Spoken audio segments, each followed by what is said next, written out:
Please السلام علیکم ناظرین، آپ دیکھ رہے ہیں قرآن و حدیث میڈیا. میں ہوں محمد اویس. ہمارے ساتھ مفتی عبدالمغیث حفظہ اللہ تعالیٰ موجود ہیں، خطیب مکہ مسجد چچاوطنی. مفتی صاحب سے آج کویشچن کریں گے. مفتی صاحب ہمیں یہ بتائیں کہ جیسے کہ مسلمانوں کو قبر کے اندر دفن کر دیا جاتا ہے تو ہندوؤں کو جلا دیا جاتا ہے، تو وہ کل قیامت والے دن کیسے اٹھیں گے؟ وعلیکم السلام ورحمۃ اللہ وبرکاتہ.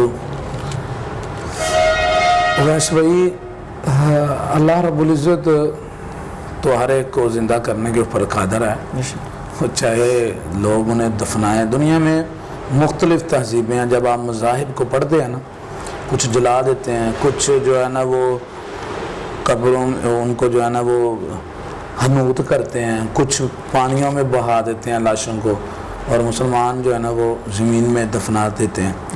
اور ہندوؤں میں بھی یہ ضروری نہیں ہے. آپ کسی ہندو پنڈت سے ملیں گے، ان سے بات کریں گے، ان کے مذہب کے اندر جو ہے نا وہ دفنانا بھی موجود ہے. ہندو بھی دفناتے بھی ہیں، جلاتے بھی ہیں. تو ہندوؤں میں یہ 2-3 کام ہیں، ان میں سے اب بعض جلا بھی دیتے ہیں. تو پہلی بات تو یہ ہے کہ اللہ رب العزت وہ قادر ہے جس نے پہلی دفعہ پیدا کیا. اللہ تعالیٰ نے قرآن میں اس کی کئی مثالیں دی ہیں، کئی جگہ بھی یہ ذکر کیا ہے کہ ہم نے جب پہلی دفعہ زندہ کیا تو ہم دوبارہ زندہ نہیں کر سکتے بھلا. اور اس کی دلیل بھی موجود ہے، صحیح بخاری مسلم کے اندر روایت موجود ہے اور احادیث میں بھی آتی ہے. رسول اللہ صلی اللہ علیہ وسلم نے فرمایا تم میں سے پہلے لوگوں میں ایک آدمی تھا، تو وہ اس نے اپنے بچوں کو جب فوت ہونے لگا تو کہا کہ بیٹا میں تمہارے لیے کیسا باپ تھا؟ تو انہوں نے کہا ابو جی آپ اچھے تھے. کہا میں اچھا نہیں تھا، میں تو اللہ سے بہت ڈرتا ہوں.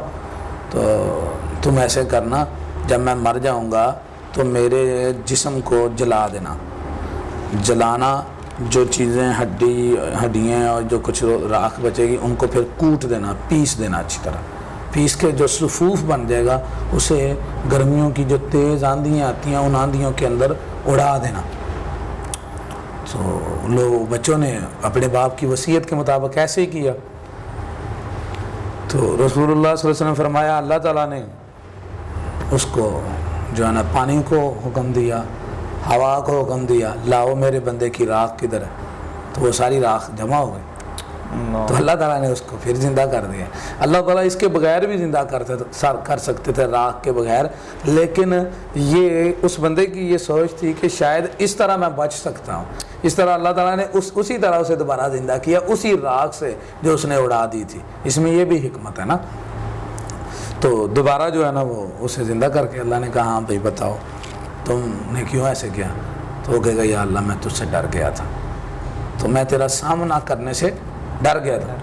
تو جو اللہ کے سامنے کھڑا ہونے سے ڈر جاتا ہے نا، تو پھر اللہ تعالیٰ اس کو بڑا بدلا دیتا ہے نا. وَأَمَّا مَنْ خَافَ مَقَامَ رَبِّهِ، تو جو رب کے سامنے کھڑے ہونے سے ڈر جاتا ہے تو اللہ پھر اسے جنتیں عنایت فرماتے ہیں.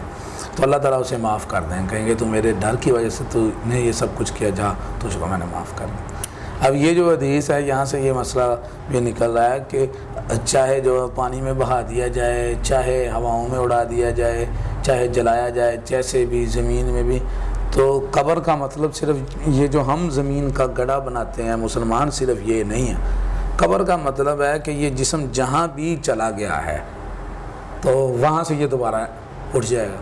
چاہے حتیٰ کہ جانوروں کے جو ہے نا وہ پیٹوں کے اندر انہوں نے کسی انسان کو کھا لیا، وہاں سے اللہ رب العزت نکال دے گا. تو اللہ تعالیٰ ہر چیز پہ قادر ہے اور اس کی مثال بھی موجود ہے. بہت بہت شکریہ جی. ناظرین اگلے پروگرام میں پھر حاضر ہوں گے، تب تک کے لیے ہمیں اجازت دیجیے. اللہ حافظ. دعوت قرآن و سنت اپنی یہ پہچان ہے.